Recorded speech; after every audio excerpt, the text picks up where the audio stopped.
విజయ్, మెక్సికోలో దెయ్యం గుర్రాలు మనుషుల్ని చంపి వాళ్ళ రక్తాన్ని తాగుతున్నాయంట.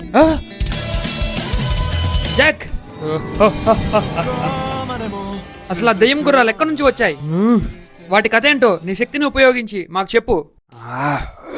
40 years క్రితం మెక్సికోలో కియో అనే ఒక దొంగ ఉండేవాడు. అతని దగ్గర థియాగో, యాంటోనీ అనే 2 హార్సెస్ ఉండేవి. ఒకరోజు కియో శపించబడ్డ గుహలోకి వెళ్లి బంగారాన్ని దొంగతనం చేశాడు. ఆ శాపం వల్ల అతని దగ్గరున్న గుర్రాలు 2 దెయ్యాలుగా మారి అతన్ని చంపేశాడు. అప్పటి నుంచి వాటి ఆకలి తీర్చుకోవడం కోసం మనుషుల్ని చంపి వాళ్ళ రక్తాన్ని తాగుతున్నాయి. జాక్, ప్రజల్ని కాపాడి ఆ గుర్రాన్ని తిరిగి నార్మల్ గా మార్చాలంటే మనం ఏం చేయాలి? ఆ గుహలో ఉన్న బంగారాన్ని కాల్చి బూడిద చేయండి. అలాగే Jack.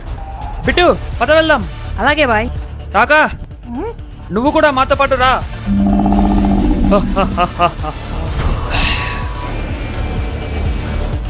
Bienvenido, Mexico. Hey, hey. హే బ్రో, ఏంటి బ్రో?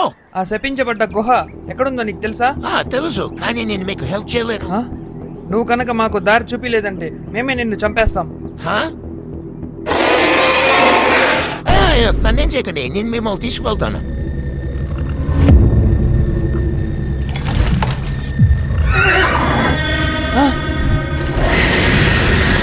బిట్టు, ఆ, ఏదో ఒకటి చేసి ఆ గుర్రాలు మన దగ్గర రాకుండా డైవర్ట్ చేయి. అలాగే బాయ్.